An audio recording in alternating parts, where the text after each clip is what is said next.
Hello viewers and welcome to another enthralling chapter of Chamber of Secrets. So without further ado, let's get started. It's the lengthy one. Chapter 16. The Chamber of Secrets. Woo. All those times we were in that bathroom and she was just 3 toilets away. Said Ron better we had breakfast next day. We could have asked her, and now... Yeah, you could have asked her. It had been hard enough trying to look for spiders. Escaping their teachers long enough to sneak into a girls' bathroom. The girls' bathroom, moreover, right next to the scene of the first attack, was going to be almost impossible. But something happened in their first lesson, Transfiguration, that drove the Chamber of Secrets out of their minds for the first time in weeks. 10 minutes into the class, Professor McGonagall told them that their exams would start on the 1st of June, 1 week from today. I wish it was a week from today. Maybe the weather's a little more nicer. Exams? howled Seamus Finnegan. We're still getting exams! There was a loud bang behind Harry as Neville Longbottom's wand swept, vanishing one of the legs on his desk. Professor McGonagall restored it with a wave of her own wand, turned, frowning, to Seamus. The whole point of keeping the school open at this time is for you to receive your education, she said sternly. The exams will therefore take place as usual, and I trust you all are studying hard. Studying hard? It had never occurred to Harry that there would be exams with the castle in this state. There was a great deal of mutinous muttering around the room, which made Professor McGonagall scowl even more darkly. Professor Dumbledore's instructions were to keep the school running as normally as possible, she said. And that, I need hardly point out, means finding out how much you have learned this year. Harry looked down at the pair of white rabbits he was supposed to be turning into slippers. How fitting for Easter dawning upon us within 3 days from now. What had he learned so far this year? He couldn't seem to think of anything that would be useful in an exam. Ron looked as though he'd just been told he had to go and live in the Forbidden Forest. Wow, to live in that. I mean, I like my fair share of darkness, but to be in a Forbidden Forest when, you know, there's lots of danger around you, you better know your spells. Can you imagine me taking exams with this? He asked Harry, holding up his wand, which had just started whistling loudly. That's as well as I can go. 3 days before their first exam, Professor McGonagall made another announcement at breakfast. I have good news, she said, and the Great Hall, instead of falling silent, erupted. I mean, yeah, what would you expect in that scenario, McGonagall? Dumbledore's coming back! Several people yelled joyfully. You've got the Heir of Slytherin! Squealed a girl at the Ravenclaw table. Quidditch matches are back on! Roared Wood excitedly. When the hubbub subsided, Professor McGonagall said, Professor Sprout has informed me that the mandrakes are ready for cutting at last. Tonight we will be able to revive those people who have been petrified. I hardly need to remind you that all of them may be able to tell us who or what attacked them. I am hopeful that this dreadful year will end with our catching the culprit. There was an explosion of cheering. Okay. Wah! Wah! Wah! Wah! Wah! Wah! I'm making this part too much fun. I'm sorry. Harry looked over at the swimming table and wasn't at all surprised to see that Draco Malfoy hadn't joined in.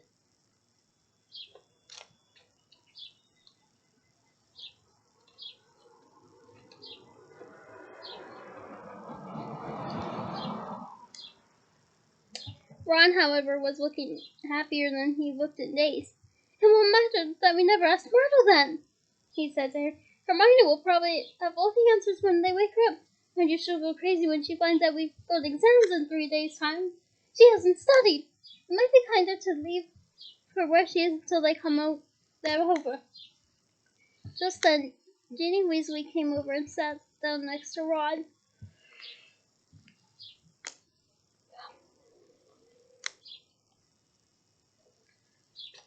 She looked tense and nervous, and Harry noticed that her hands were twisting in her lap. What's up? Said Ron, helping himself to more porridge. Ginny didn't say anything, but glanced up and down at the Gryffindor table with a scared look on her face that reminded Harry of someone, though he couldn't think of who. Spit it out, said Ron, watching her. Harry suddenly realized who Ginny looked like. She was rocking backward and forward slightly in her chair, exactly like Dobby did when he was teetering on the edge of revealing forbidden information. I've got to tell you something, Ginny mumbled carefully, not looking at Harry. What is it? Said Harry. Ginny looked as though she couldn't find the right word. What? Said Ron.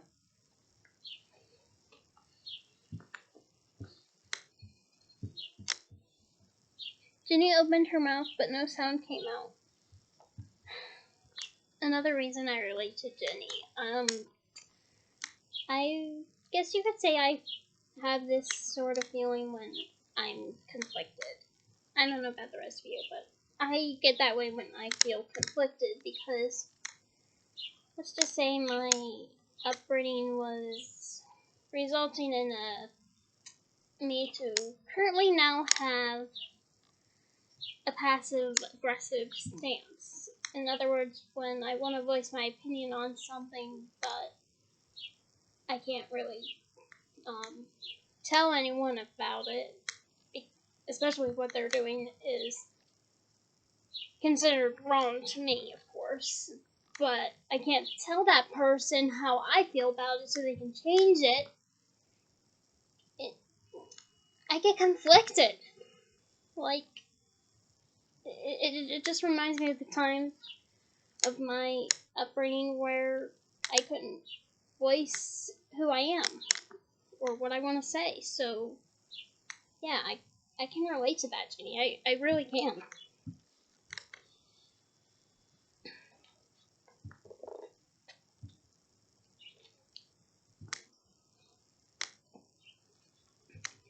Harry leaned forward and spoke quietly so that only Ginny and Ron could hear him. Is it something about the Chamber of Secrets? Have you seen something? Someone acting oddly? Ginny drew a deep breath, and at that precise moment, Percy Weasley appeared looking tired and wan. If you finish eating, I'll take that seat, Ginny. I'm starving. I've only just come off patrol duty. Ginny jumped up as though her chair had just been electrified, gave Percy a fleeting frightened look, and scampered away. Percy sat down and grabbed a mug from the center of the table. Percy, said Ron angrily. She was just about to tell us something important.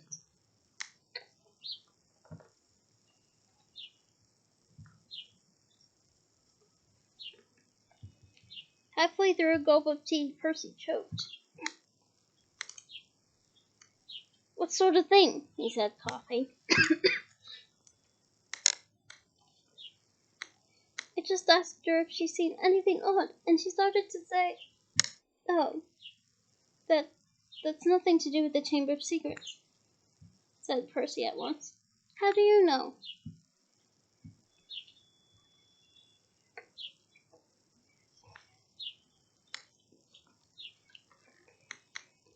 said Ron, his eyebrows raised. Best I can do. Well, if you must know, then he walked in on me the other day when I was... Well, never mind. The point is she spotted me doing something, and I asked her not to mention it to anybody. I must say I did think she'd keep her word. It's nothing really. I had just rather... Excuse me. Percy had never seen... Oops. The names are starting to cross over. I'm sorry. Harry, not Percy, had never seen Percy look so uncomfortable. What were you doing, Percy? Said Ron, grinning. Go on, tell us. We won't laugh. Percy didn't smile back. Pass me those rolls, Harry. I'm starving. Harry knew the whole mystery might be solved tomorrow without their help, but he wasn't about to pass up a chance to speak to Myrtle if it turned up, and to his delight it did mid-morning when they were being led to the History of Magic by Gilderoy Lockhart. Lockhart, who had so often assured them that all the danger had passed only to be proved wrong right away, was now wholeheartedly convinced that it was hardly worth the trouble to see them safely down the corridors. Okay, proved wrong right away. That is a brilliant oxymoron on J.K. Rowling's part. Check it. You deserve all for it. His hair wasn't as sleek as usual. It seemed he had been up most of the night patrolling the 4th floor. Mark my words, he said, ushering them around a corner. The first words out of those poor petrified mouths from the people will be, "It was Hagrid." Frankly, on the side of Professor McGonagall thinks all these security measures are necessary. I agree, sir, said Harry, making Ron drop his books in surprise. Okay.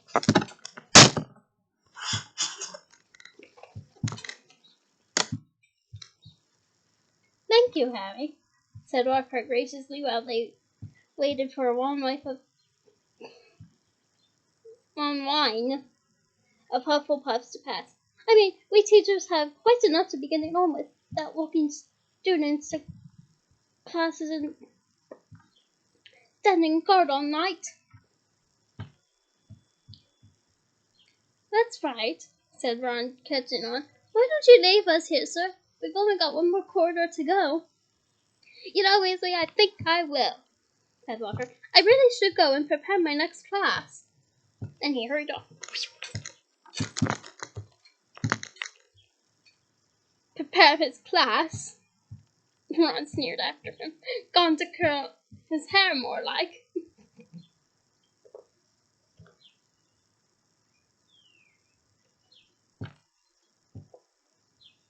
They let the rest of the Gryffindors draw ahead of them. Then they darted down a side passage and hurried off toward Moon and Myrtle's bathroom. But just as they were congratulating each other on their brilliant scheme, Potter! Weasley! What are you doing? It was Professor McGonagall, and her mouth was the thinnest of thin lines. We were, Ron stammered. We were going to go and see Hermione, said Harry. Ron and Professor McGonagall both looked at him. We haven't seen her for ages, Professor, Harry went on hurriedly, treading on Ron's foot.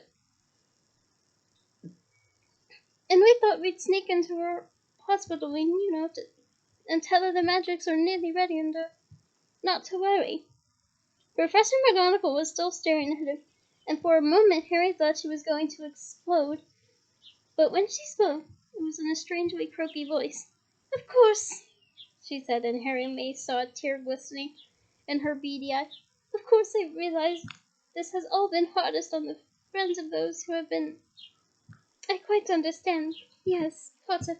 Of course you may go visit Miss Ranger. I will perform Professor Ben's where you've gone. Tell Madame Pomfrey I have given my permission. Harry and Ron walked away, hardly daring to believe that they avoided detention. As they turned the corner, they distinctly heard Professor McGonagall blow her nose. That, said Ron feverishly, was the best story we've ever come up with. I actually would not make that into a lie. I feel like I would actually go visit Hermione because her and I would get along well with us being smart witches for our ages. Maybe she could teach me how to do those signature blue flames of hers.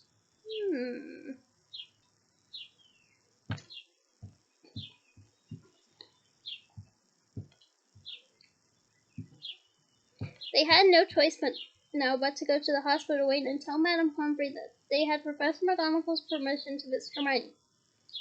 Madame Pomfrey let them in, but reluctantly. There's no point in talking to a petrified person, she said, and they had to admit she had a point when they'd taken their seats next to Hermione. It was plain that Hermione didn't have the faintest inkling that she had visitors, and that they might as well just tell her bedside cabinet not to worry for all the good it would do.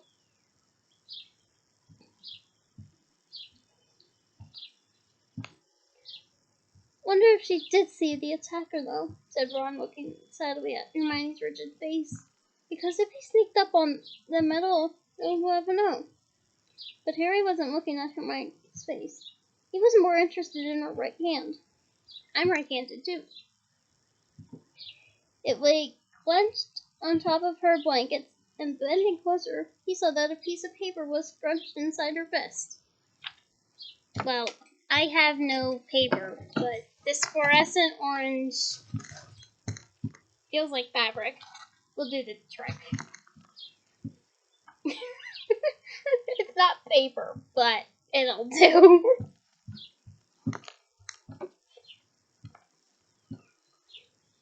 Making sure that Madame Pomfrey was nowhere near, he pointed this out to Ron. Try and get it out, Ron whispered, shifting his chair so he blocked Harry from Madame Pomfrey's view. It was no easy task. Hermione's hand was clamped so tightly around the paper that Harry was sure he was going to tear it. While Ron kept watch, he tugged and twisted, and at last, after several tense minutes, the paper came free. It was a page torn from a very old library book. Harry smoothed it out eagerly, and Ron leaned close to read it too. Of the many fearsome beasts and monsters that roam our land, there is none more curious or more deadly than the basilisk, also known as the king of serpents. This snake, which may reach gigantic size and live many hundreds of years, is born from a chicken's egg, hatched beneath toes. Its methods of killing are most wondrous, for aside from its deadly and venomous fangs, the basilisk has a murderous stare, and all who are fixed with the beam of its eye shall suffer instant death. Spiders flee before the basilisk, for it is their mortal enemy, and the basilisk only flees from the crowing of the rooster, which is fatal to it. And beneath this, a single word had been written, in a hand Harry recognized as Hermione's. Pipes. It was as though somebody had just flicked a light on in his brain. Ron, he breathed. This is it. This is the answer. The monster in the chamber is a basilisk, a giant serpent. That's why I've been hearing that voice all over the place and nobody else has heard it. It's because I understand Parseltongue. Harry looked up at the beds around him.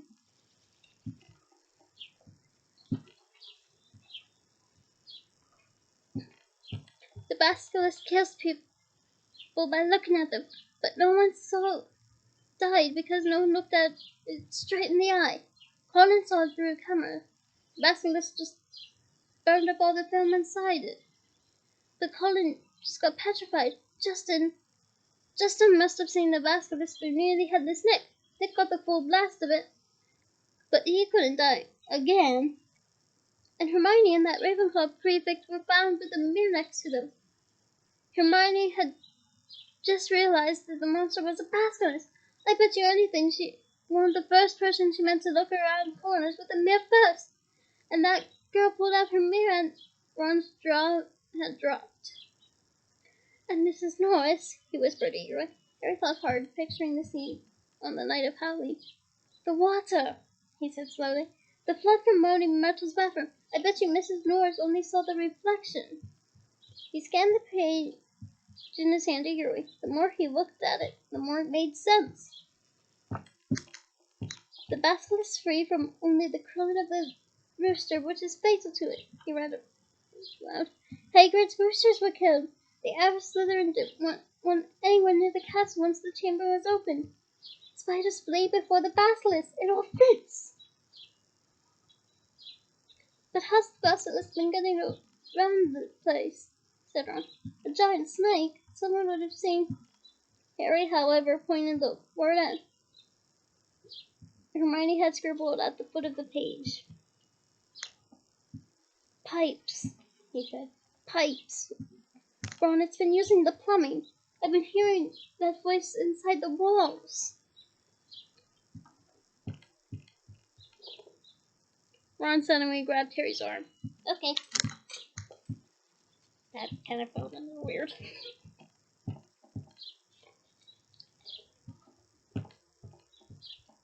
The entrance to the Chamber of Secrets, he said hoarsely. What if it's a bathroom? What if it's in Moaning Myrtle's bathroom? Said Harry. They sat there, excitement coursing through them, hardly able to believe it. This means, said Harry, I can't be the only person up in the school. The Heir of Slytherin's one too. That's how he's been controlling the basilisk.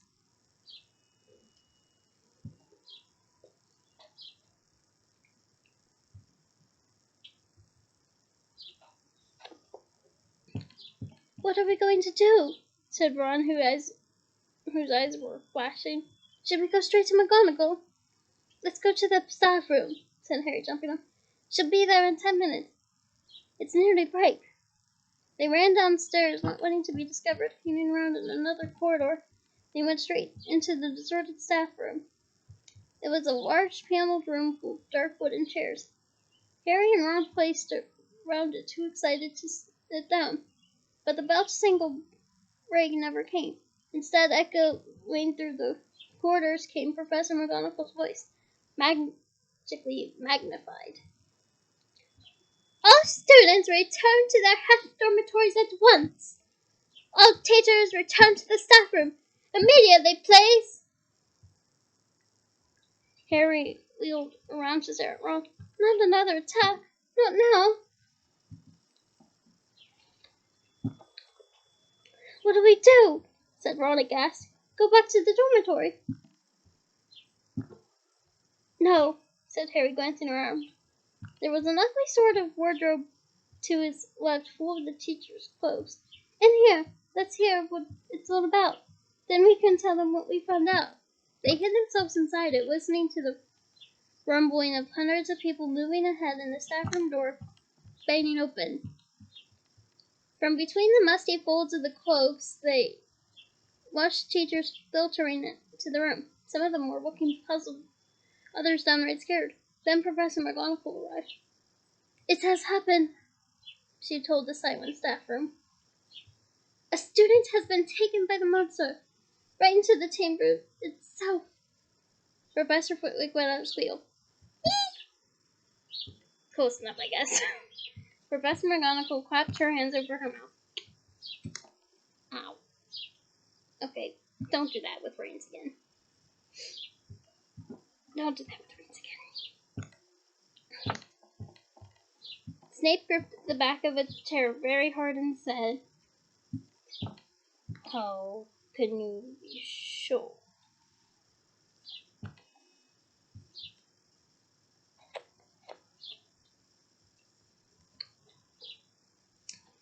The Heir of Slytherin, said Professor McGonagall, who is very white.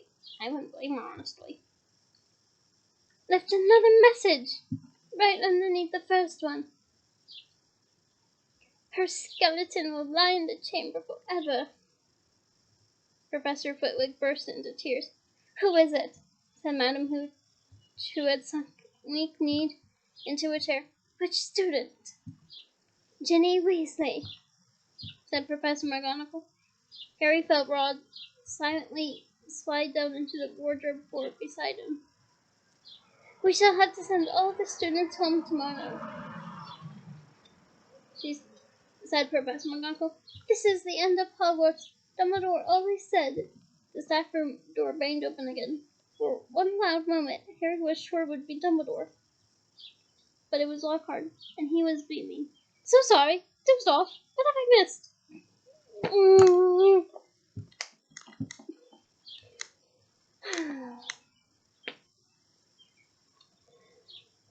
"We love you too, Lockhart. That's all I'm saying."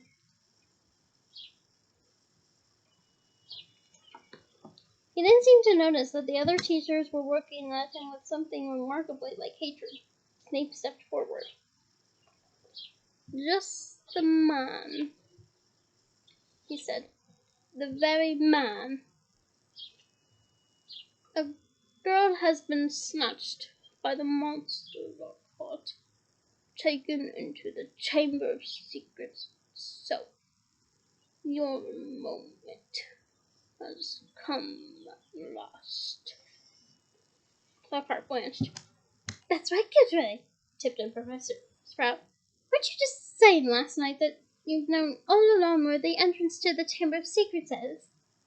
I sputtered Lockhart. "Yes, didn't you tell me you were sure you knew what was inside it?" piped up Professor Flitwick. "Did I? I don't recall." "I certainly remember you were saying you were sorry you hadn't had a crack at the monster before Hagrid was arrested," said Snape. "Didn't you say that the whole affair had been bungled, and that you should have been given a free rein from the first?" Lockhart stared around his stony-faced colleagues. I really never. You may have misunderstood." "We'll leave you to it then, Gilderoy," said Professor McGonagall. "Tonight will be an excellent time to do it. We'll make sure everyone's out of your way. You'll be able to tackle the monster all by yourself. A free rein at last." Okay, I know I said yourself in this, but I cannot get by this typo right there.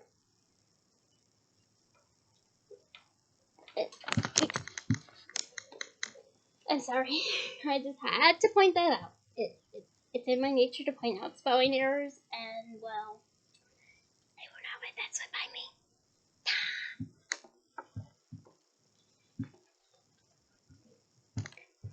Lockhart gazed desperately around him, but nobody came to the rescue. He didn't look remotely handsome anymore. His lip was trembling in the absence of his usually toothy grin.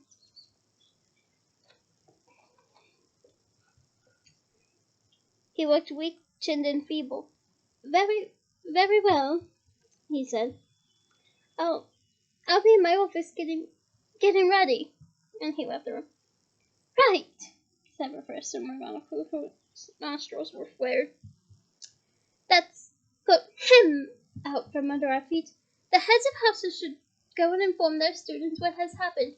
Tell them that the Hogwarts Express will take them home first thing tomorrow. Will the rest of you please make sure no students have been left outside their dormitories?" The teachers rose and left one by one. It was probably the worst day of Harry's entire life. He, Ron, Fred, and George sat together in the corner of the Gryffindor common room, unable to say anything to each other. Percy wasn't there. He had gone to send an out to Mr. and Mrs. Weasley, then shut himself up in his dormitory. No afternoon ever lasted as long as that one, nor had Gryffindor Tower ever been so crowded yet so quiet. Well, I would break the quiet. I don't know about you, but I would find ways to break the quiet by getting to know the other Gryffindors.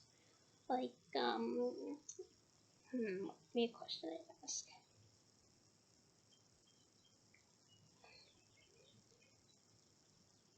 I guess I would ask, like, what their personal favorite spell to learn is or was, in case it was in the past year. So it would be, like, interesting to get to know the Gryffindors in that way, to break the tension, you know? I mean, last I checked, these are called icebreakers for a reason.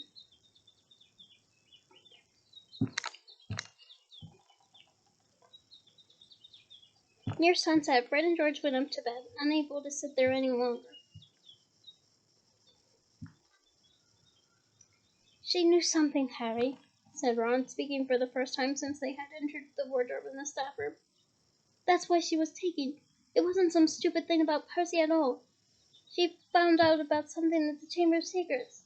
That must be why she was... Ron rubbed his eyes frantically. I mean, she was a pureblood. There can't be any other reason. Harry could see the sun sinking blood red below the skyline. This was the worst he had ever felt. If only there was something they could do. Anything.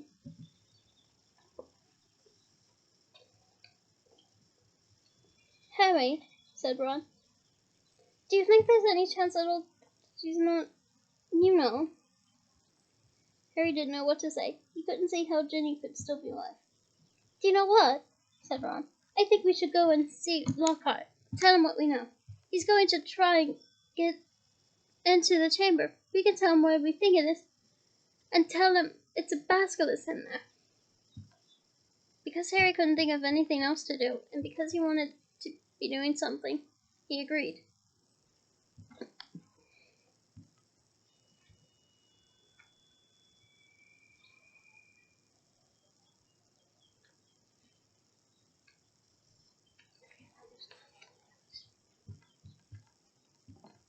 The Gryffindors around them were so miserable and felt so sorry for the Weasleys that nobody tried to stop them as they got across the room and left through the portrait hole.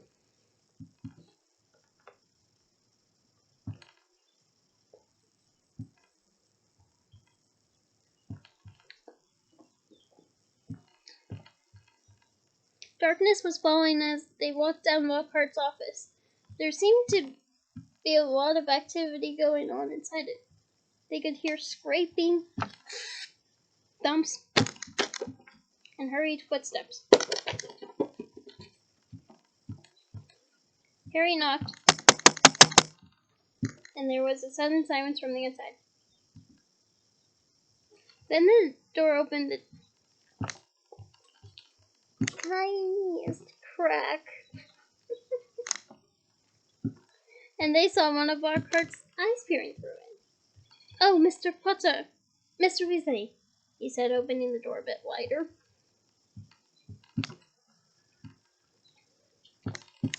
"I'm rather busy at the moment. If you would be quick." "Professor, we got some information for you," said Harry.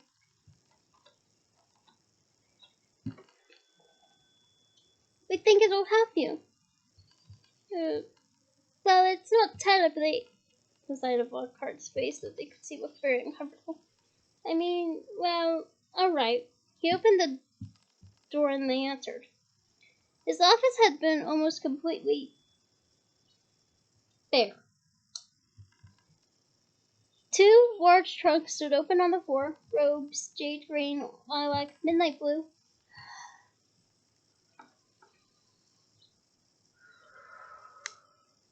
Such a wonderful dark blue. Had been hastily folded into one of them. Books were jumbled untidily onto the other. The photographs that had covered the walls were now crammed into the boxes on the desk.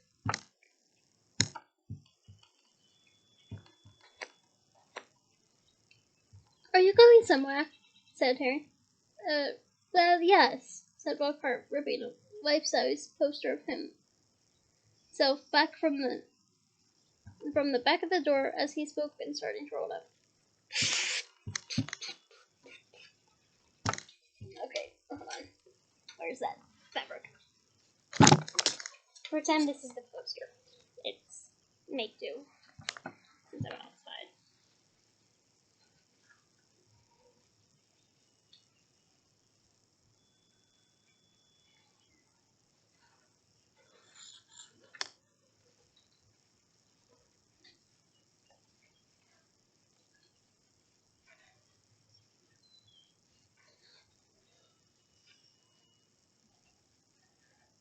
There, it's all the poster's all rolled up. And it has like a rose pattern too. How about that?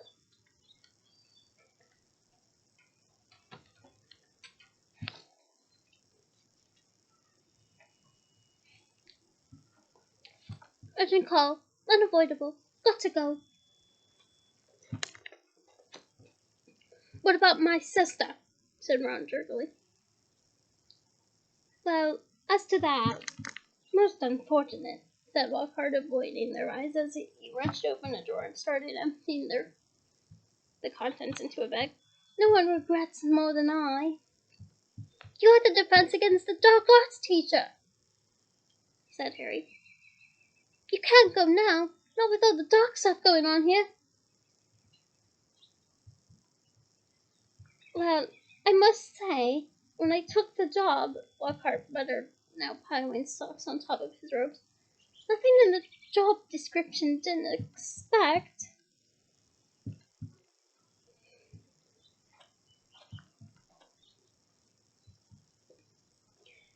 You mean you're running away? Said Harry disbelievingly. After all that stuff you did in your books. Books can be misleading, said Lockhart delicately. You wrote them, Harry shouted. My dear boy, said Lockhart, straightening up and frowning at Harry. Do use your common sense. My books wouldn't have sold half as well if people didn't think I'd done all those things. No one wants to read about some ugly old Armenian warlock. Even if he did save a village from werewolves, he looked dreadful on the front cover. No dress sense at all. And the witch who banished the band and banshee had a hairy chin. I mean, come on. So you've just been taking credit for what a load of people have done, said Harry incredulously. And that, my dear friends, is why you should never, ever plagiarize. It's a crime, literally.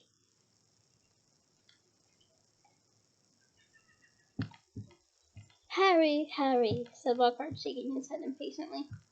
It's not nearly as simple as that. There was work involved.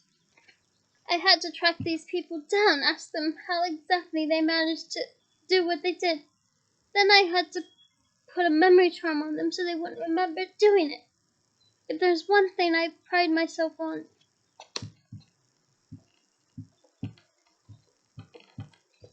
it's my memory charms. No, it's been a lot of work, Harry. It's not all book signings and publicity photos. You know, you want fame, you have to be prepared for a long, hard slog. He banged the lids of his trunk shut and locked it.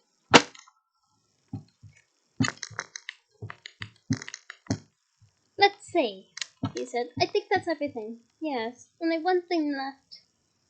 He pulled out his wand and turned to them.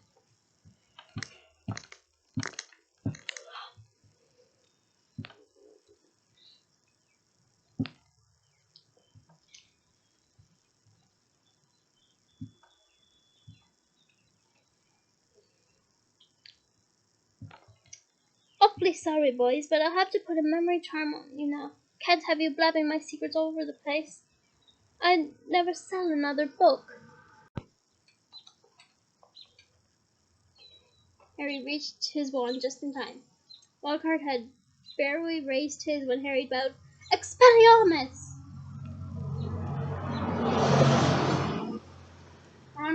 Lockhart was blasted backward, falling all over his trunk. His wand flew high into the air.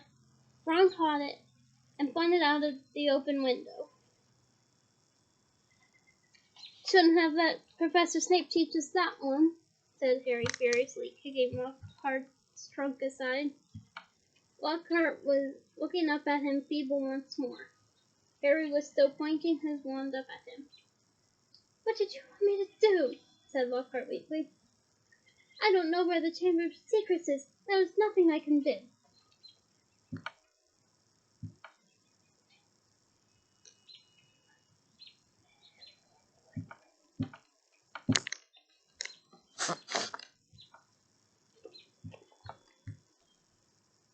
You're in luck, said Harry, forcing Lockhart to his feet at one point.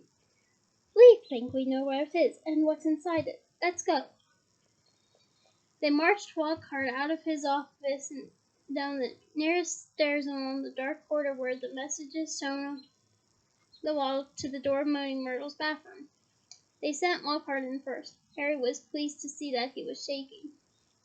Moaning Myrtle was sitting on the tank of the entry. Oh, it's you, she said when she saw Harry.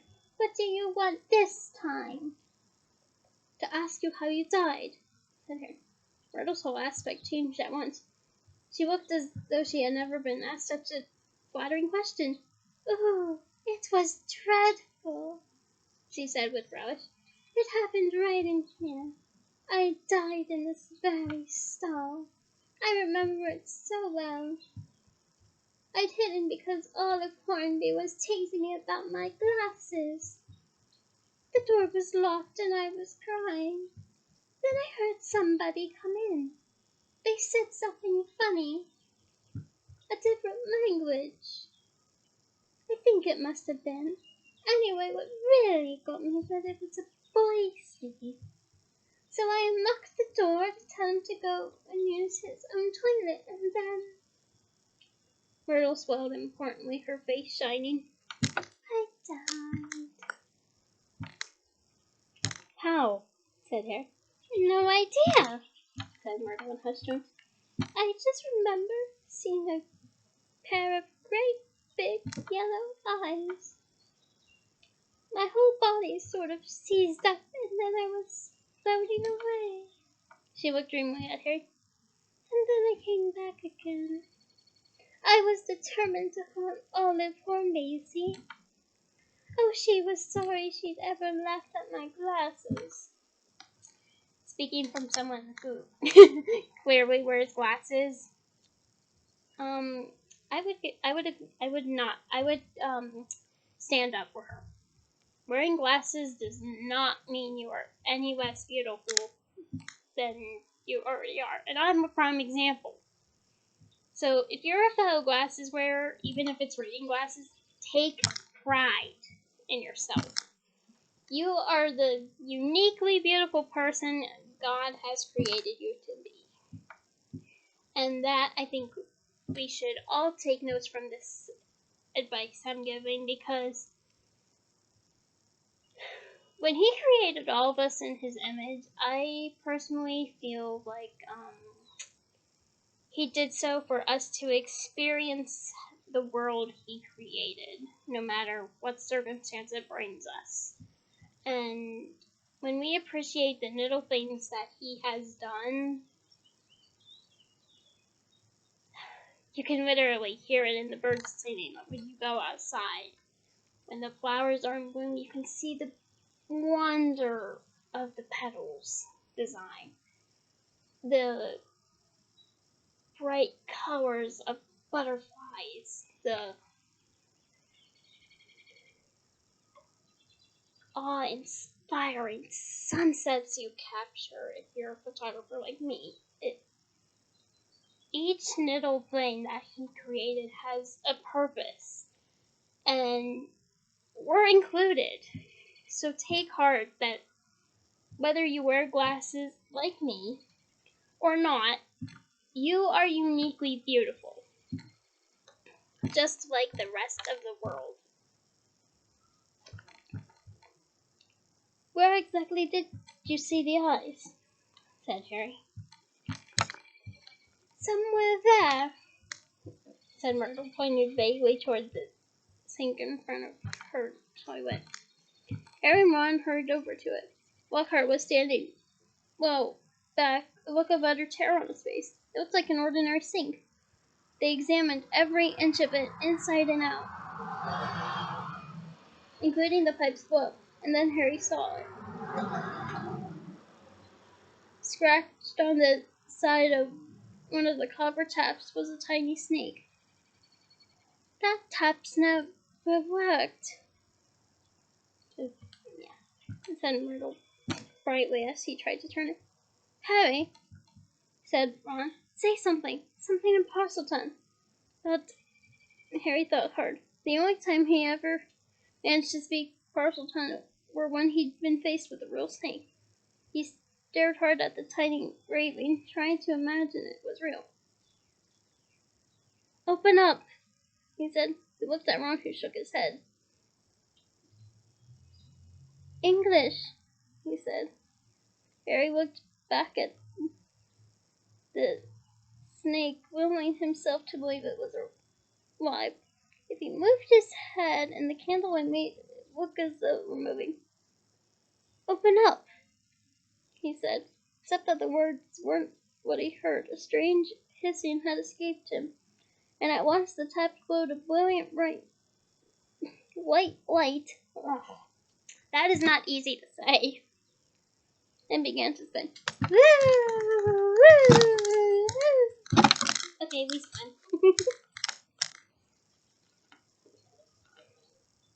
Next second, the sink began to move. The sink, in fact, sank right out of sight, leaving a large pipe exposed. A pipe wide enough for a man to slide into. Harry heard Ron gasp and looked up again. He had made up his mind what he was going to do. I'm going down there, he said. He couldn't go, not now they had found the entrance to the chamber. Not if there was the faintest, slimmest, wildest chance that Ginny might be like, Me too, said Ron. There was a pause. Well, you hardly seem to need me, said Lockhart with a shadow of his old smile. He put his hands on the doorknob, but Ron and Harry both pointed their wands at him. You can go first, Ron snarled. White-faced and wandless, Lockhart approached the opening. Boys, his voice, he said, his voice feeble. Boys, what good will it do? Harry jabbed him in the back with his wand. Lockhart slid his legs into the pipe. I really don't think, he started to say, but Ron gave him a push and he slid out of sight. Harry followed quickly. He lowered himself slowly into the pipe and then let go. It was like rushing down an endless, slimy, dark slide. He could see more pipes branching off in all the directions, but none as large as theirs, which twisted and turned, swooping steeply downward, and he knew that he was falling deeper below the school than even the dungeons. Behind him he could hear Ron thudding slightly at the curbs. And then, just as he had begun to worry about what would happen when he hit the ground, the pipe leveled out, and he shot out of the end with a wet thud, landing on the damp floor of a dark stone tunnel large enough to stand in. Lockhart was getting to his feet, a little ways away, covered in slime and white as a ghost. Harry stood aside as Ron came whizzing out of the pipe, too. We must be miles under the school, said Harry, his voice echoing in the black tunnel. Under the lake, probably, said Ron, squinting around at the dark, slimy walls. All three of them turned to staring into the darkness ahead. Lumos! Harry muttered his wand, and it lit again. Come on, he said to Ron and Lockhart, and off they went, their footsteps slapping loudly on the wet floor. The tunnel was so dark that they could only see a little distance ahead. Their shadows on the wet walls looked monstrous in the wandlight. Remember, said Harry quietly as they walked cautiously forward. Any sign of movement, close your eyes right away. But the tunnel was quiet as the grave, and the first unexpected sound they heard was a loud crunch as Ron stepped on what turned out to be a rat skull. Harry lowered his wand to look at the floor and saw that it was littered with small animal bones. Trying very hard not to imagine what Ginny might look like if they found her, Harry led the way forward, around a dark bend in the tunnel. Harry, there's something up there, said Ron hoarsely, grabbing Harry's shoulder. They froze, watching. Harry could just see the outline of something huge and curved, lying right across the tunnel. It wasn't moving. Maybe it's a snake, he breathed, glancing back at the other two. Lockhart's hands were pressed over his eyes. Harry turned back to look at the thing, his heart beating so fast it hurt. Very slowly, his eyes as narrow as he could make them and still see, Harry edged forward, his wand held high. The light slid over a gigantic snakeskin of a vivid poisonous green, lying curled and empty beneath the tunnel floor. The creature that it shed it must have been at least 20 feet long. Blimey, said Ron weakly. There was a sudden movement behind them. Gilderoy Lockhart's knees had given way. Get up, said Ron sharply, pointing his wand at Lockhart. Lockhart got to his feet. Then he dived at Ron, walking him to the ground. Harry jumped forward, but too late. Lockhart was straightening up, panting, Ron's wand in his hand and gleaming a smile back on his face. The adventure ends here, boys, he said. I shall take a bit of the skin back up to the school. Tell them it was too late to save the girl, and that you two tragically lost your minds at the sight of her mangled body. Say goodbye to your memories. He raised Ron's sellotape wand high over his head and yelled, Obliviate! The wand exploded with the force of a small bomb. Harry flung his arms over his head and ran, slipping over the coils of the snakeskin, out of the way of the great chunks of the tunnel ceiling that were thundering to the floor. Next moment he was standing alone, gazing at the solid wall of broken rock. Ron! He shouted. Are you okay? Ron! I'm here, came Ron's muffled voice from behind the rock wall. I'm okay. This gets not, though. He got blasted by the wand. There was a dull thud and a loud ow. It sounded as though Ron had just kicked Lockhart in this. What now? Ron's voice said, sounding desperate. You can't get through. It'll take ages.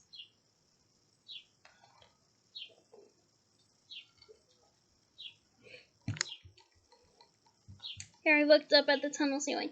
Huge cracks had appeared in it. He had never tried to break apart anything as large as these rocks by magic, and now didn't seem a good moment to try. What if the whole tunnel caved in? There was another thud and another ow from behind the rocks. They were wasting time. Ginny had already been in the Chamber of Secrets for hours. Harry knew that there was only one thing to do. Wait here, he called to Ron. Wait with Lockhart. I'll go on. If I'm not back in an hour. There was a very stiff pause. I'll try and shift some of this rock, said Ron, who seemed to be trying to keep his voice steady, so you can get back through. And Harry, see you in a bit, said Harry, trying to inject some confidence into his shaking voice. And he set off alone past the giant snakeskin. Soon the distant noise of Ron straining to shift the rocks was gone. The tunnel turned and turned again. Every nerve in Harry's body was tingling unpleasantly. He wanted the tunnel to end, yet dreaded what he'd find when it did. And then at last, as he crept around another bend, he saw a solid wall ahead on which two entwined serpents were carved, their eyes set with great glinting emeralds.